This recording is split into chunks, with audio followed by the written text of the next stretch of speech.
Queridos irmãos e irmãs, amigos e amigas, a paz do Senhor Jesus Cristo. Eu sou o pastor Fábio Henrique, da Assembleia de Deus em Mossoró, no Rio Grande do Norte, e estamos aqui mais uma vez para o programa EBD em Síntese. Dia de domingo é dia de escola bíblica dominical. O povo do Senhor, na casa do Senhor, estudando a palavra do Senhor. Nós estamos neste período de quarentena, não podemos ainda ter aulas presenciais nas nossas congregações na casa do Senhor, mas aqui estou na casa do Senhor, aqui no templo sede da Assembleia de Deus em Mossoró, na Avenida Leste-Oeste, para poder ministrar a palavra de Deus, esta aula da Escola Bíblica Dominical. E você que nos acompanha pelo sistema de comunicação da Assembleia de Deus em Mossoró, pode ser abençoado com o estudo da palavra de Deus. Portanto, pegue aí a sua Bíblia, pegue a sua revista da Escola Bíblica Dominical e nos acompanhe até às 10 horas em mais uma aula da Escola Bíblica Dominical. Convido os professores da EBD, da sua congregação, os obreiros, os irmãos, membros e congregados da sua igreja, para ligarem o rádio na FM 96.3, Rádio Libertadora, para poder acompanhar a Escola Bíblica Dominical ou acompanhar por meio das mídias sociais da AD Mossoró Oficial. Instagram, Facebook, YouTube, como também a TV AD. Oremos a Deus e peçamos ao Senhor a bênção dele por nós nesta manhã.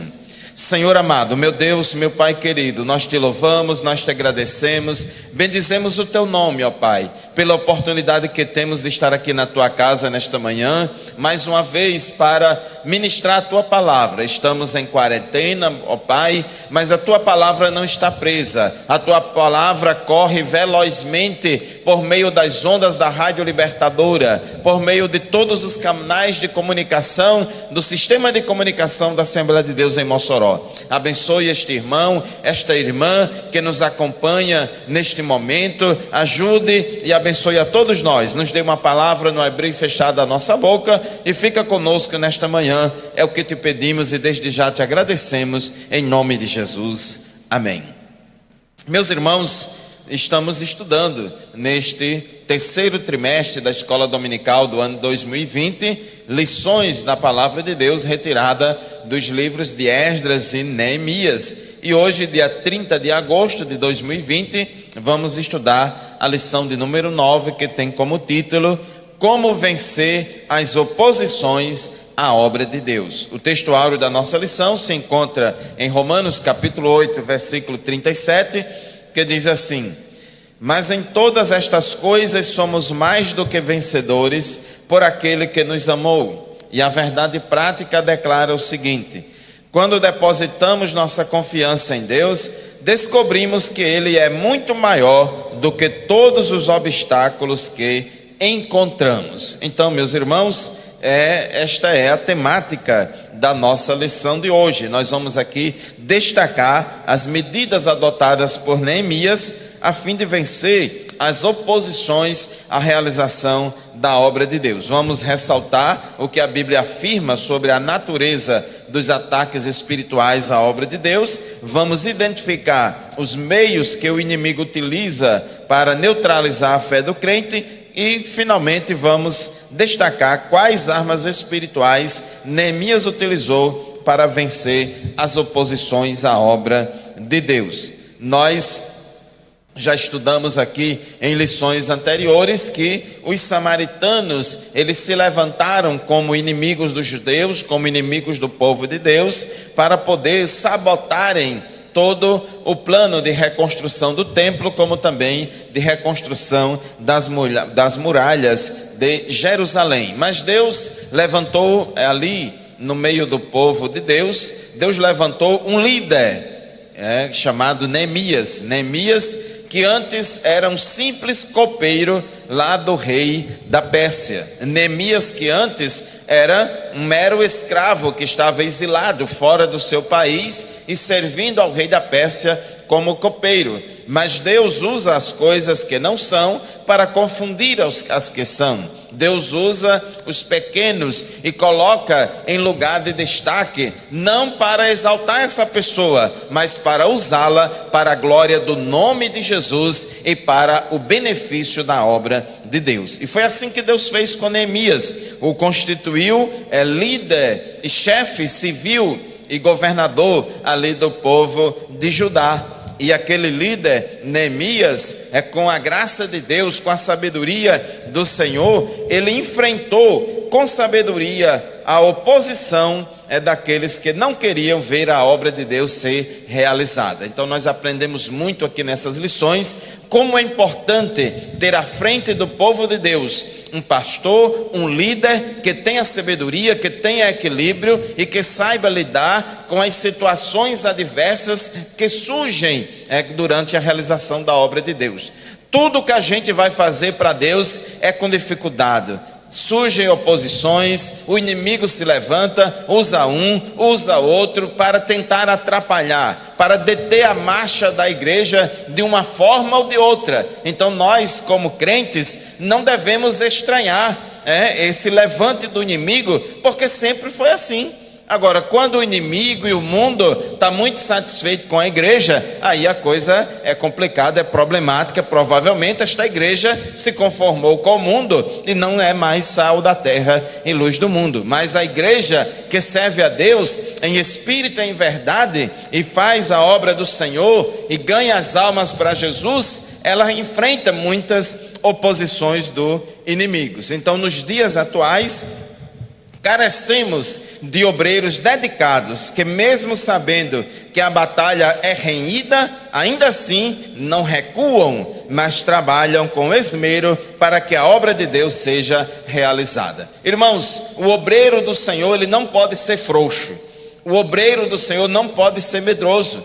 O líder espiritual, o pastor que Deus levanta para estar à frente da congregação, da igreja, ele precisa ser um homem de fé, ele precisa ser um homem de coragem e que não se assuste com a cara feia do inimigo, que não corra com medo dos levantes de Satanás. Mas nós temos que fazer como diz Tiago no capítulo 4, versículo 7, resistir firmemente o diabo na fé e ele fugirá de vós. Glórias ao nome de Jesus. Então, os samaritanos, eles se levantaram ali contra a realização da obra de Deus e diz aqui o nosso comentarista no tópico 1 da nossa lição, qual a procedência destes ataques? E a Bíblia revela, irmãos, que a verdadeira força por trás desses ataques do inimigo está Satanás e os seus demônios e as suas hostes.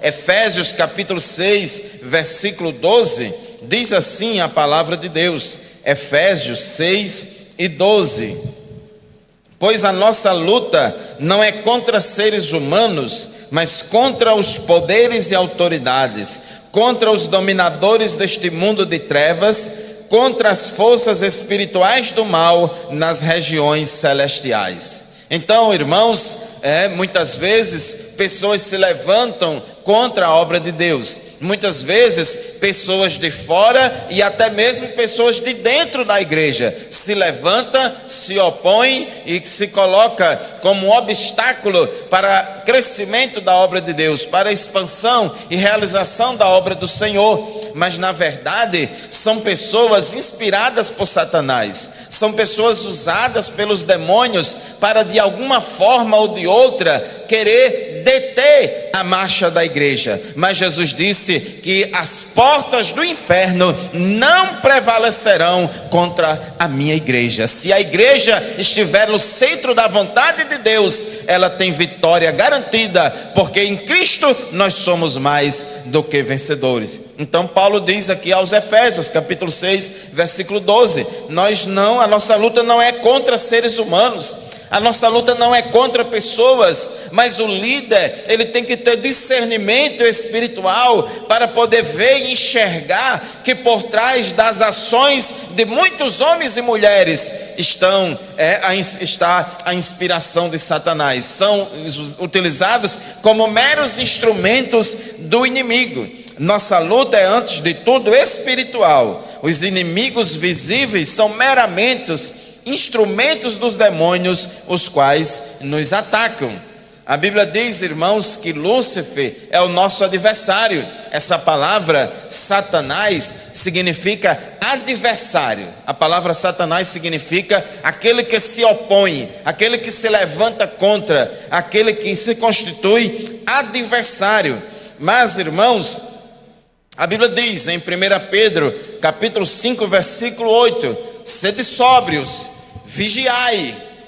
Sede sóbrios, ou seja, sóbrio é o contrário de ébrio. Sóbrio é a pessoa que tem juízo, que tem bom senso e que está atenta, não está cochilando, né? Então, sede sóbrios e vigiai, porque o diabo, o vosso adversário, veja, irmãos, que o nosso adversário não é o nosso irmão mais fraco na fé. O nosso adversário não é a nossa irmã que é trabalhosa. O nosso adversário é o diabo. Ele anda em derredor, bramando como leão, buscando a quem possa tragar. Então devemos ter cuidados, devemos ser vigilantes. E tópico 1.2, qual a orientação que a Bíblia dá diante desta luta? É tomar a armadura de Deus. Efésios 6:13 diz: por isso, visto que não temos que lutar contra pessoas, mas que temos que lutar contra demônios, por isso, vistam toda a armadura de Deus,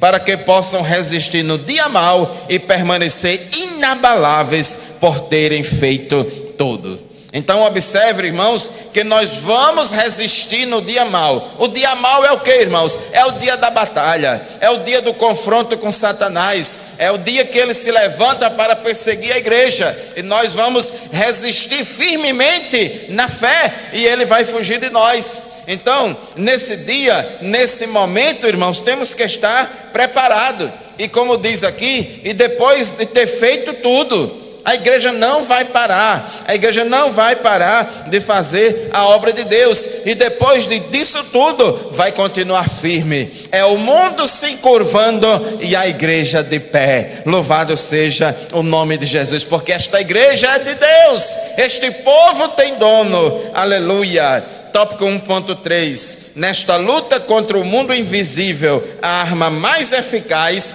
é a fé. Lemos aqui Tiago 4:7, resistir firmemente o diabo na fé, e ele fugirá de vós. Não tenha medo, irmãos, do levante do inimigo, não tenha medo da careta de Satanás. Ele gosta de blefar, ele gosta de impor medo às pessoas, mas confie, aleluia, nos méritos de Cristo na sua vida. Você não tem poder nenhum para vencer o diabo, mas maior é aquele que está conosco do que o que está no mundo. Louvado seja o nome de Jesus. Jesus disse: em meu nome expulsarão demônios. Não vá no seu próprio nome, mas vá no nome de Jesus, porque em Cristo nós somos mais do que vencedores.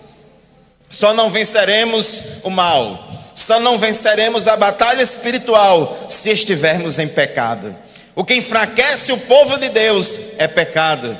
O que enfraquece o crente é pecado, é desobediência.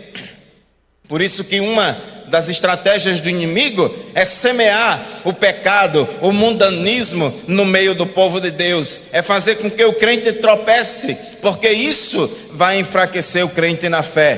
Por isso que Paulo, escrevendo aos Efésios, capítulo 4, versículo 27, ele disse: não deis lugar ao diabo. Então, meu irmão, não dê lugar ao diabo mentindo, não dê lugar ao diabo brigando, não dê lugar ao diabo arengando uns com os outros, não dê lugar ao diabo praticando qualquer tipo de pecado, mas ande em santidade.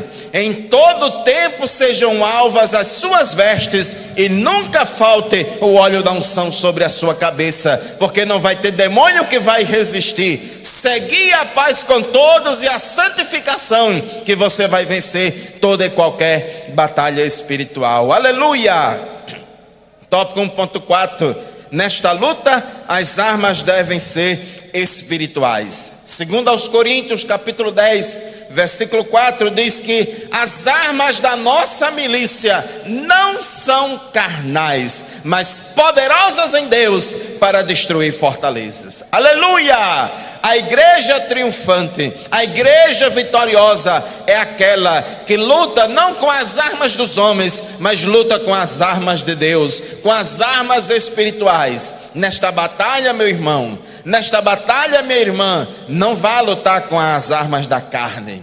Não é o seu braço forte que vai te dar vitória, não é o seu conhecimento que vai te dar vitória, não é a sua influência na sociedade que vai te dar vitória, não é nenhuma arma humana que vai dar vitória a você, mas as armas da nossa batalha, aleluia, elas são espirituais, elas são poderosas em Deus para destruir fortaleza. Louvado seja o nome de Jesus.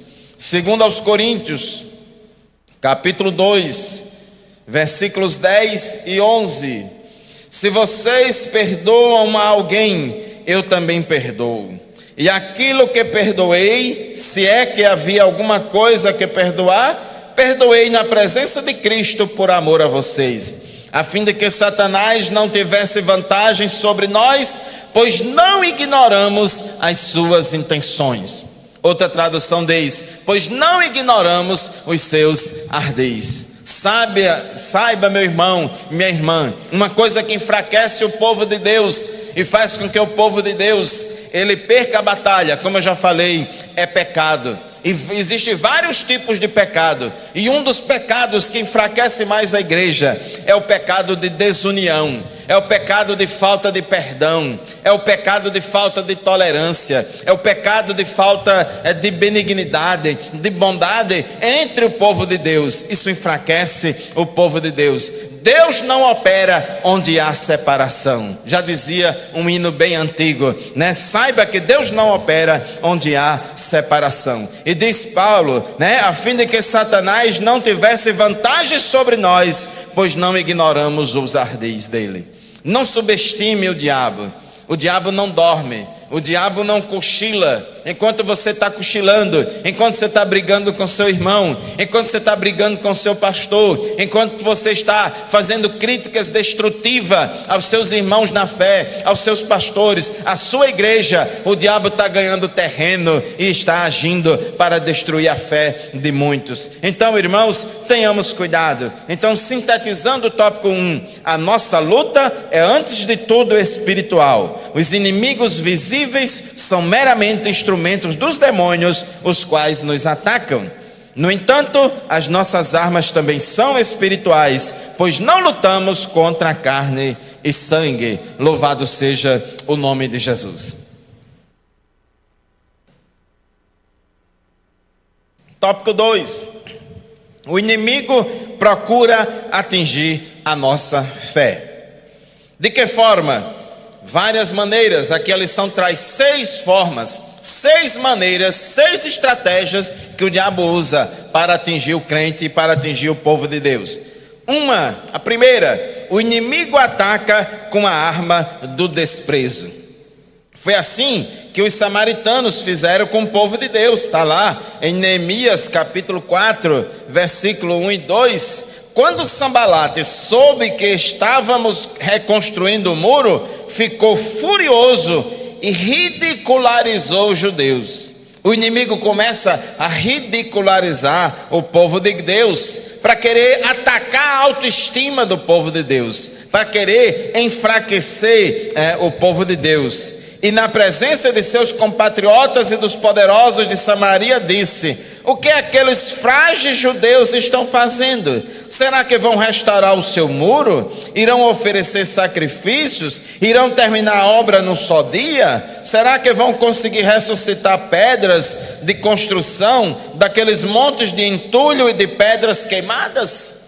Então, O inimigo, a primeira coisa que tenta fazer é dizer: esse povinho não é nada, esse povinho não vale nada, esse povo pensa que é povo, mas não é. Esses crentes não tem isso, esses crentes não tem aquilo, esses crentes não sabem de nada. Quer atingir a sua autoestima, quer fazer com que você se sinta a quinta pessoa depois de ninguém, quer rebaixar você até o chão. Tenha cuidado, meu irmão, isso é estratégia do inimigo. Tenha cuidado, isso é estratégia do inimigo. Quando o crente é tentado a se comparar com o inimigo, ele está em perigo. Quando os espias foram olhar a terra prometida, então foram 12, mas voltaram 10 espias cheios de problema. 10 espias que tinham perdido a fé, estavam cheios de baixa estima e dizendo: não poderemos subir contra aquele povo, porque é mais forte do que nós. Os israelitas recusaram-se a subir, recusaram-se a dar ouvidos à mensagem de fé transmitida por Caleb, que dizia: certamente prevaleceremos contra ela. O inimigo tenta mudar a sua visão e o seu foco, para que você veja somente o problema, para que você só enxergue o tamanho da força do inimigo e não consiga enxergar o poder de Deus na sua vida. Tenha cuidado, meu irmão, com essa estratégia de Satanás. Aleluia! A segunda arma que ele usa para nos atacar é o escárnio. Capítulo 4 de Neemias, versículos 3 e 4, diz: Tobias, o amonita, que estava ao seu lado, completou: pois que construa, basta que uma raposa suba lá, para que esse muro de pedras desabe. Já pensou, irmãos? Olha aqui que o inimigo estava dizendo com o povo de Deus: pode construir esse muro aí, ele é tão fraco, é tão frágil, isso aí não vai dar certo, que até uma raposa se subir em cima desse muro, ele vai cair. E aí, irmãos, a coisa era séria, mas Neemias era um homem que tinha visão de Deus e disse, orou ao Pai, orou ao Deus do céu e disse: ouve-nos, ó Deus, pois estamos sendo desprezados. Meu irmão, minha irmã, não tenha medo do escárnio e do desprezo do mundo. Não tenha medo se o mundo não te considera. Não tenha medo, não fique triste, não vá ficar em depressão, não vá ficar com mimimi, choromingando aí pelos cantos, porque os incrédulos e o mundo acham que você não vale nada. O importante é o que Deus acha de nós. Aleluia! Louvado seja o nome de Jesus. Não troque a aceitação de Deus pelas palmas dos homens. As palmas dos homens são estratégia de Satanás para te derrubar, mas se preocupe em agradar ao Deus do céu. Aleluia! Então ele usa como arma o escárnio, É uma arma que o inimigo usa, para poder deter o avanço da igreja. Quando os servos de Deus sofrem escárnio, são tentados a ficarem desanimados. Então, meus irmãos, não desanime. Não desanime, porque Deus, Ele é poderoso para nos dar vitória. A nossa visão tem que ser em Deus. Devemos olhar firmemente para Jesus, o autor e consumador da nossa fé. Enquanto o mundo diz que você não vale nada, que a obra que você faz para Deus não vale nada, enquanto o mundo diz que a sua igreja não vale nada, mas Jesus disse, vede quão grande caridade vos tem concedido o Pai, que fôssemos chamados filhos de Deus. E agora somos filhos de Deus e ainda não é manifestado o que haveremos de ser, mas sabemos que quando Ele se manifestar, nós seremos semelhantes a Ele, porque assim como Ele é, nós o veremos. Então é normal, vamos seguir o exemplo de Cristo. Cristo também foi escarnecido, foi desprezado, e Ele venceu, e devemos seguir o exemplo dele. 3, o inimigo chama a nossa atenção para a imensidade da tarefa. Então ele disse aqui, nós lemos Neemias 4 e 2, ele estava dizendo: será que vocês vão conseguir ressuscitar pedras de construção daqueles montes de entulho e de pedras queimadas? Porque quando Nabucodonosor tinha invadido Jerusalém há 70 anos antes, Ele queimou aquelas pedras de construção do muro, eram tudo pedras calcárias. Essa pedra calcária branca que nós temos muito aqui na região de Mossoró e de Baraúna, que nós fazemos calçamento e fazemos cal com ela. A pedra calcária é uma pedra que não resiste ao fogo. Se você meter fogo na pedra calcária, ela vai virar pó. Ela se transforma em cal virgem, em óxido de cálcio, que é a cal virgem. E foi isso, que os babilônicos fizeram lá em Jerusalém. Eles meteram fogo ali nas muralhas e aquele montão de pedras se transformaram em pó. E ali, irmãos, a tarefa era muito grande, de reconstrução de tudo aquilo, de tirar todo aquele entulho. A imensidão da obra era grande. E aí, irmãos, o inimigo, ele tenta infiltrar aquele pensamento negativo no meio do povo de Deus, para dizer: esse trabalho é muito grande, é impossível de ser feito, não é assim, vocês estão com uma utopia, estão sonhando demais, isso é um exagero. E assim o crente vai deixando de olhar para cima, para Deus que é todo poderoso, que para fazer milagres, e vai ficar olhando para o tamanho do problema. Meu irmão, não fique dizendo a Deus o tamanho do seu problema, porque para Deus não existe problema pequeno nem problema grande. Deus é todo poderoso, Ele pode fazer todas as coisas. Então não tem sentido dizer para Deus: olha Deus, esse problema aqui é maior do que aquele, não sei o quê. Tanto faz Deus resolver um problema pequeno como resolver um problema grande. Problema grande só existe na nossa cabeça, na nossa imaginação, porque somos limitados, somos fracos, somos frágeis. Mas para Deus, a Bíblia diz que todas as coisas são possíveis, e operando Ele, quem impedirá? Então, você diga para o seu problema que o seu Deus é maior do que o seu problema. Diga para o inimigo que você não pode, mas Deus pode. Aleluia, glória a Deus. 4, o inimigo usa contra nós os boatos e as mentiras. Oh, meu irmão, como é difícil quando a pessoa é vítima de calúnia, quando a pessoa é vítima de mentira.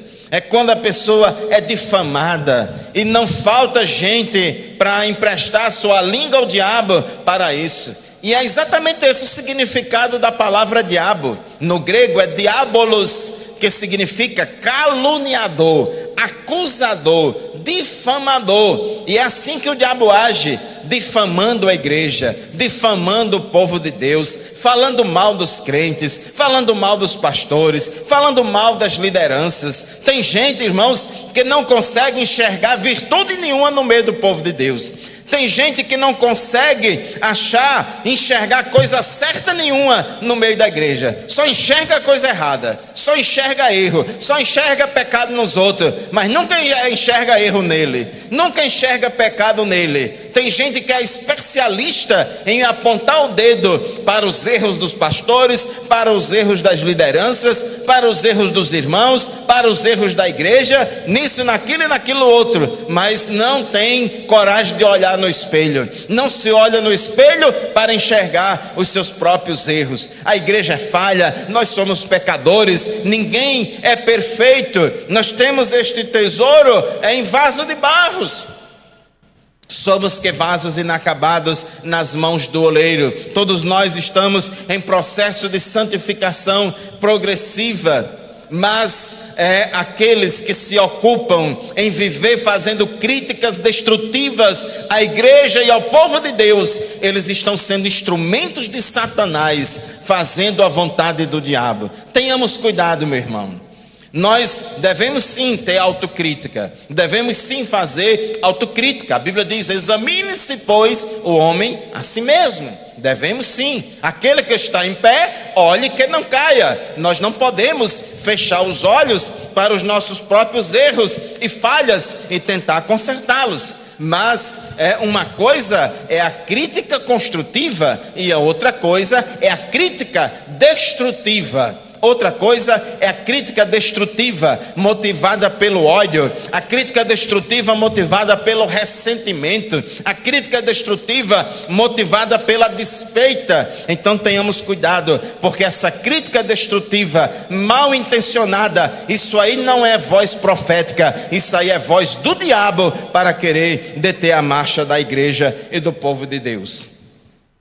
Os samaritanos espalhavam calúnias contra Neemias, dizendo que ele planejava constituir-se rei. Já foi logo dizendo: rapaz, esse Neemias aí quer aparecer, ele quer ser rei aí, ele está querendo poder, né? Então tem gente, irmãos, que gosta de acusar os outros daquilo que eles mesmos fazem, acha porque ele faz isso, acha que todo mundo vai fazer. Então os samaritanos começaram a dizer, Neemias capítulo 2, versículo 19: quando, porém, Sambalate, o horonita, Tobias, o oficial amonita, e Gesem, o árabe, souberam disso, zombaram de nós, desprezaram-nos e perguntaram: o que vocês estão fazendo? Estão se rebelando contra o rei? Começou a acusar o povo de Deus de insurreição.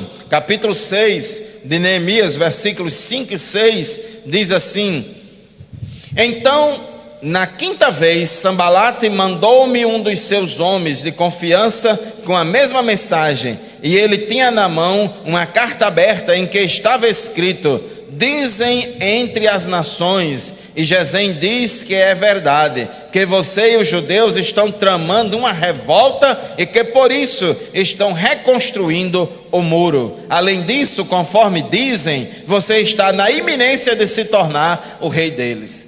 As pessoas que são instrumentos de Satanás, as pessoas que são diabolos, que são também, que fazem o papel do inimigo, ela gosta de teorias da conspiração. Elas gostam de desconfiar de tudo, de criticar de tudo, e acha que todo mundo na igreja, acha que todo homem e mulher de Deus tem algo por trás, tem uma intenção maligna por trás. Meus irmãos, tenhamos cuidado. É claro que a gente tem que ter cuidado, a gente tem que ser simples como as pombas e prudente como as serpentes. Nós não podemos deixar a prudência, nós não podemos deixar a vigilância de lado e achar que todo mundo aqui é glorificado e é imune ao pecado, que não é verdade. Qualquer um de nós estamos sujeitos a pecar e fazer coisas terríveis. De vez em quando surge aí um escândalo grave no meio do povo de Deus, um ou outro líder que cai em pecado ou que está vivendo em pecado há muito tempo. E Jesus disse, é mistério que venham os escândalos. É impossível evitar escândalo, sempre vai acontecer escândalo, irmãos. Até no ministério de Jesus teve escândalo, porque um dos 12 apóstolos, aquele que tinha por nome Judas Iscariotes, que era o tesoureiro de Jesus, ele se corrompeu,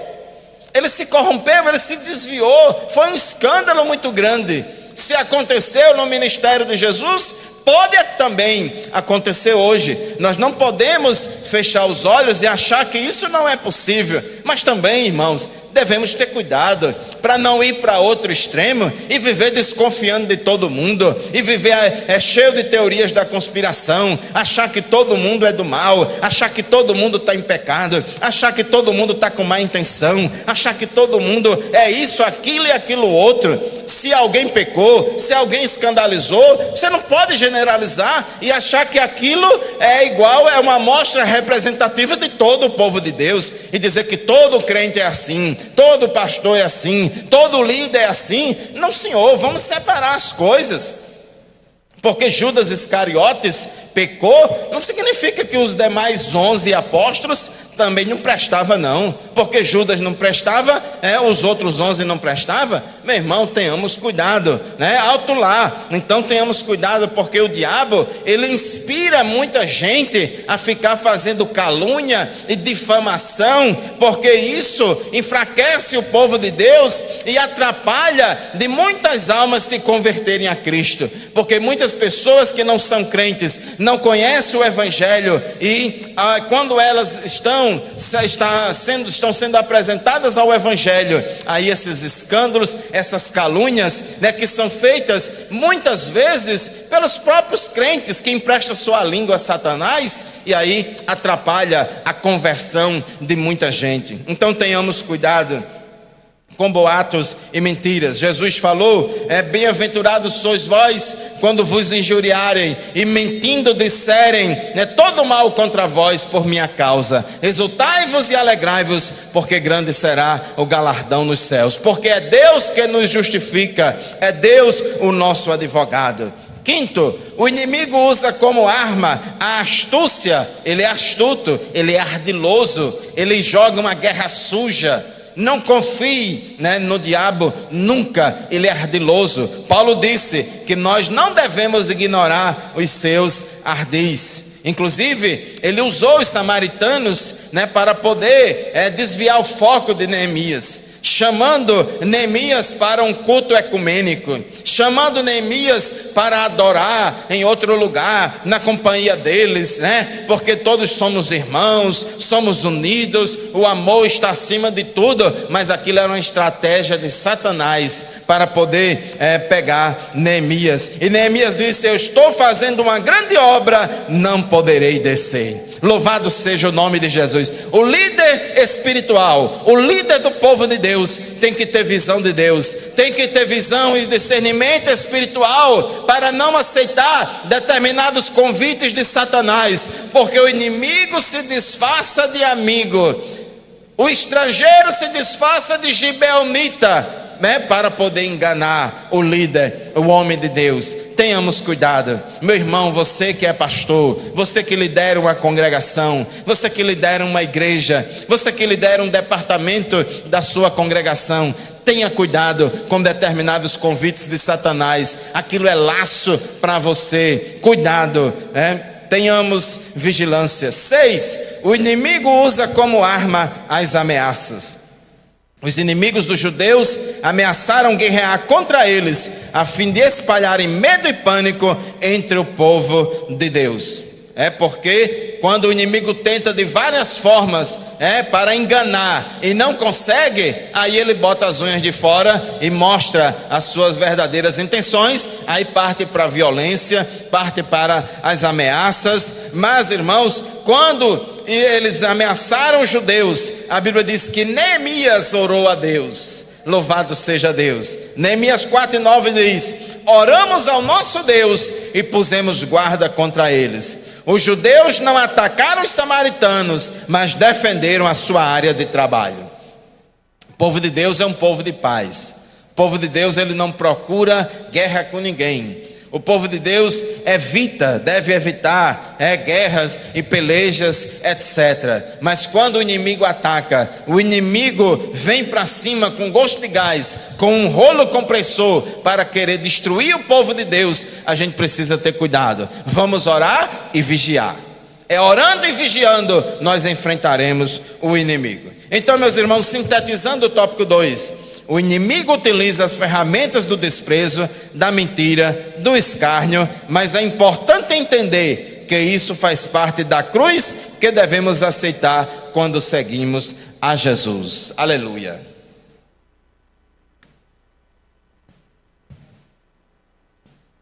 Tópico 3 da nossa lição: qual o segredo da vitória de Neemias e dos judeus?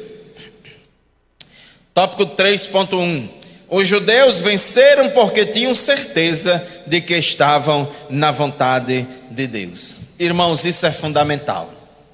Se a igreja anda na vontade de Deus, se o povo está fazendo a vontade de Deus, a vontade de Deus é perfeita e é agradável.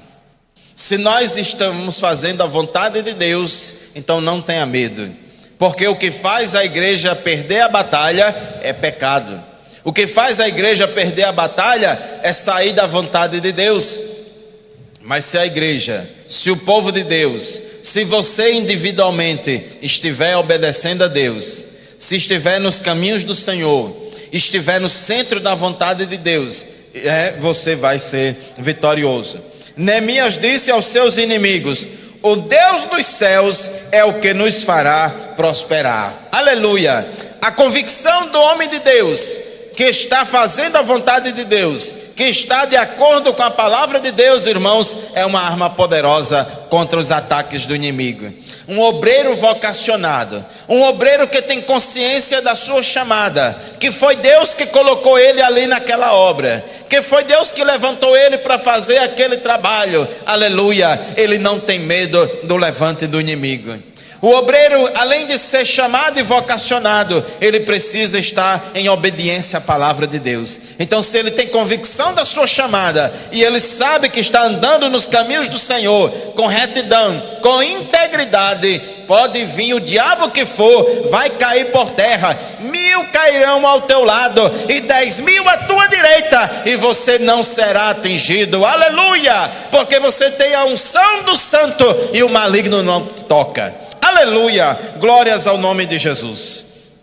3.2, os judeus venceram pela oração. Neemias era um homem de oração. Com frequência lê-se sobre como Neemias orava. Irmãos, Neemias venceu todas aquelas batalhas, fez aquela grande obra, não é só porque ele conhecia todos os princípios de liderança, não era só porque ele era um líder nato, não era só porque ele tinha essa capacidade natural de liderar, de mobilizar o povo, etc. Não era só por isso, mas acima disso, acima de tudo, era porque ele tinha comunhão com Deus, ele dependia de Deus, ele dependia do Senhor. Quando ele orava buscando orientação e socorro a Deus, ele estava dizendo: Senhor, eu não posso, mas tu podes. Senhor, eu não sei, mas tu sabes. Senhor, não posso fazer, mas o Senhor faz. Aleluia. Quem ora é porque depende de Deus. Quem ora é porque reconhece a necessidade. Aleluia. Louvado seja Deus. E Deus, irmão, se agrada do crente, que reconhece que ele não é nada, mas que Deus é tudo na vida dele. Com frequência a gente lê na Bíblia como Neemias orava. Neemias capítulo 4, versículo 4. Ouve, ó nosso Deus, lembra-te de mim para o bem. Lembra-te, meu Deus, de Tobias e Sambalate. Neemias constantemente orava, ele buscava a Deus, ele tinha um canal de comunicação direto com o Senhor, e ele apresentava aquelas causas diante de Deus. Quando você estiver sendo atacado, quando surgirem as oposições, você deve clamar ao Senhor. A Bíblia diz: lançando sobre ele toda a vossa ansiedade, porque ele tem cuidado de vós. Não é ir para as redes sociais esbravejar e falar mal, disso, daquilo e daquilo outro nas redes sociais. É contar para Jesus. Como diz o hino, conta para Jesus onde é a sua dor. Ele te ajuda a carregar a cruz. Glórias ao nome de Jesus. Os judeus venceram pela oração, e nós, igreja, também devemos orar. A Bíblia diz: orai sem cessar, ou seja, viva orando, sempre esteja em oração, não deixe de orar. Paulo disse: alegrai-vos na esperança, sede pacientes na tribulação, perseverai na oração. Continue orando, não pare de orar, persevere, aleluia, continue orando até você receber a resposta do Senhor. Jesus deixou-nos o mesmo ensino, falou-nos da necessidade de perseverarmos na oração, usando para isso uma parábola. Está lá em Lucas capítulo 18, versículo 1, a parábola do juiz incompassivo. Lucas capítulo 18, versículo 1, a parábola do juiz incompassivo, ou da viúva persistente, a viúva que persistia. Diz assim Lucas 18, 1: então Jesus contou aos seus discípulos uma parábola para mostrar-lhes que eles deviam orar sempre e nunca desanimar. Orar sempre e nunca desanimar. Ah, pastor, mas a minha bênção não chegou, a minha vitória está difícil. continue orando e nunca desanime. Aleluia, porque no tempo certo, no tempo de Deus, a vitória virá. E quando Deus decidir, quando Deus disser, chegou o tempo, chegou a hora, o diabo sai de perto, o inferno sai do meio, porque a vitória é sua, a vitória é nossa, em nome de Jesus. Operando Deus, quem impedirá? Aleluia, não pare de orar, né? Então, irmãos, perseverar em oração. Colossenses 4:2, perseverai em oração. É isso que a Bíblia recomenda. E o que é então perseverança em oração? Primeiro, perseverar em oração é impedir que alguma coisa nos estorve a orar, encontrando-nos apenas na oração. Marta não dispunha tempo para ficar aos pés de Jesus, porque estava ocupada com tanta coisa e afazeres do dia a dia. Muitas vezes, irmãos, nós somos tão sugados pelo ativismo, por tanta coisa, a gente tem tanta obrigação, tem tanta tarefa a realizar, que a gente se transforma em um mero escravo das tarefas e dos afazeres do dia a dia, e temos tempo para tudo, e nunca temos tempo de orar, nunca temos tempo para Deus. Meu irmão, temos que ser decididos, temos que bater o pé e dizer, não, eu vou orar, eu vou buscar a presença de Deus, eu vou fazer o culto doméstico, eu vou à casa do Senhor, porque se você for esperar tempo bom, nunca vai ter tempo bom, né? Nós vamos servir a Deus, como diz um hino, os mais belos hinos e poesias foram escritos em tribulação. Aleluia, aleluia, glórias ao nome de Jesus. Perseverar em oração é persistir em orar, ainda que o diabo procure tornar pesada e difícil a oração. Daniel orou 21 dias e veio a resposta. E então ele soube que a resposta demorara, porque os espíritos malignos tinham impedido a resposta. Jesus mostrou a mesma verdade na parábola sobre a viúva. Então, irmãos, vamos continuar orando. Oração é também uma forma de batalha espiritual. Vamos batalhar na oração. É orar, perseverar em oração. 3, é orar até que venha a resposta. Nós vimos aqui Lucas capítulo 18, versículo 1, sobre a parábola que Jesus contou para mostrar a nós a necessidade, o dever de orar sempre e nunca desanimar. Então os discípulos, por exemplo, Jesus, antes de voltar para o céu, Jesus prometeu, olha, vocês não saiam de Jerusalém, fiquem lá, esperando a promessa do Pai. Vá lá orar e pedir a Deus o cumprimento da promessa do Pai, que era o batismo no Espírito Santo.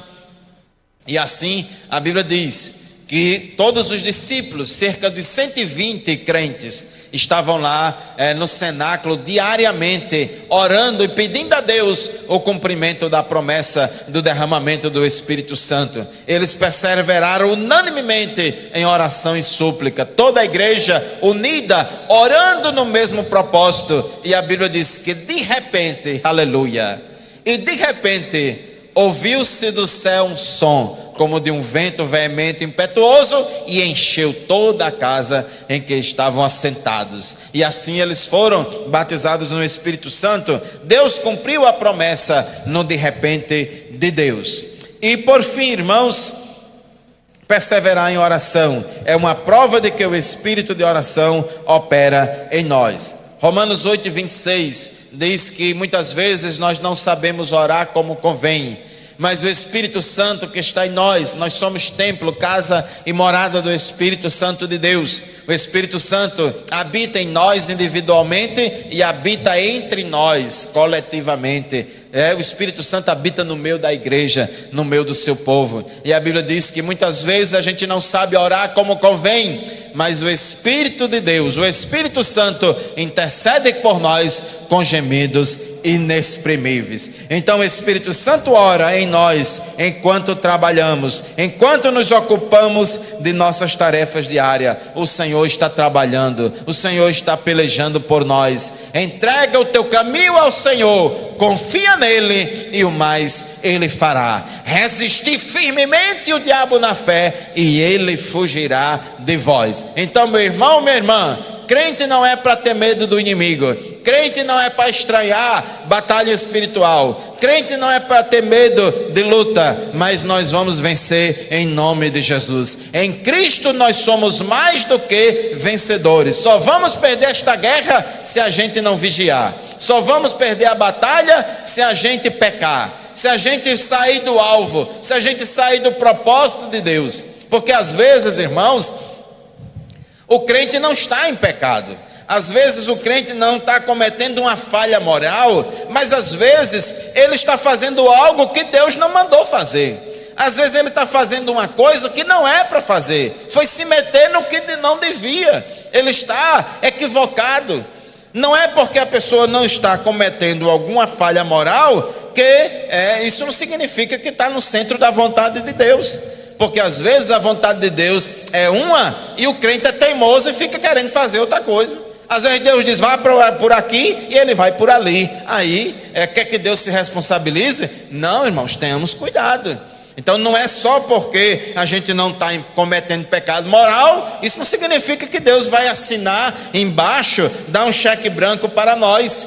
Não é assim. Então a Bíblia diz que esta é a confiança que temos nele, que se fizermos alguma coisa segundo a sua vontade, ele nos ouve. Se estiverdes em mim e as minhas palavras estiverem em vós, pedireis tudo quanto quiseres e vos será feito. Então temos que estar, irmãos, alinhados com a vontade de Deus. Deus abençoe você, Deus abençoe sua família. Assim nós encerramos mais uma aula da Escola Bíblica Dominical, mais uma edição do programa EBD em Síntese, que todos os domingos pela manhã, de 9 às 10 da manhã, nós apresentamos aqui ao vivo, diretamente do templo sede da Assembleia de Deus em Mossoró. Nós vamos orar a Deus neste momento. Agradecemos ao Senhor pela realização de mais uma Escola Bíblica Dominical e vamos entregar ao Senhor as nossas causas, as nossas batalhas, as nossas pelejas, elas são do Senhor. Então, se estivermos no centro da vontade de Deus, se confiarmos em Deus, Ele vai nos dar a vitória. Oremos ao Senhor. Meu Deus, meu Senhor, meu Pai querido, obrigado, Jesus, porque o Senhor nunca nos abandona. Obrigado, ó Pai, porque o Senhor sempre está conosco. O Senhor dos exércitos está conosco. O Deus de Jacó é o nosso refúgio. E se não for o Senhor para nos dar vitória, se não for o Senhor para nos proteger, se não for o Senhor para nos dar sabedoria, se não for o Senhor para nos dar orientação, nós vamos perder. Mas em Cristo nós somos mais do que vencedores. Meu Pai, nos livra de pecado, nos livra, Senhor, de sairmos da Tua vontade. Nós queremos fazer o Teu querer, nós queremos andar no centro da Tua vontade, não queremos nos desviar nem para a esquerda nem para a direita, mas andar firmemente olhando para Jesus, autor e consumador da nossa fé. Abençoe o meu irmão, abençoe a minha irmã que nos ouve, que nos acompanha, que está ouvindo esta palavra neste momento, essa pessoa amiga que ainda não é crente. Meu Deus, toca no coração dela, revela-se a ela poderosamente, chama esta pessoa para o Teu aprisco, ó Deus. Ó Espírito Santo de Deus, toca nos corações. É o Senhor que convence o homem do pecado, da justiça e do juízo. Continua conosco, abençoe o trabalho do Senhor neste domingo, em todas as nossas igrejas, que seja um dia de salvação, de cura e libertação, para a glória do nome de Jesus. É o que te pedimos e desde já te agradecemos. Amém. Que a graça do nosso amado Senhor e Salvador Jesus Cristo, o grande amor de Deus, nosso eterno Pai, e a comunhão e as consolações do Espírito Santo seja com todo o povo de Deus, desde agora e para sempre. Amém. A paz do Senhor e até o próximo domingo, se Deus quiser, com mais uma edição do programa EBD em Síntese. Daqui a pouco vai começar mais uma edição do Clamor. A Assembleia de Deus em Mossoró, todos os domingos, de 10 às 12, se reúne aqui no Templo Sede, os irmãos, para orar, para batalhar espiritualmente em prol da obra de Deus, do povo de Deus, da nossa cidade, do nosso estado e do nosso Brasil. Deus abençoe a vocês e até o próximo domingo, se Deus quiser. Aleluia.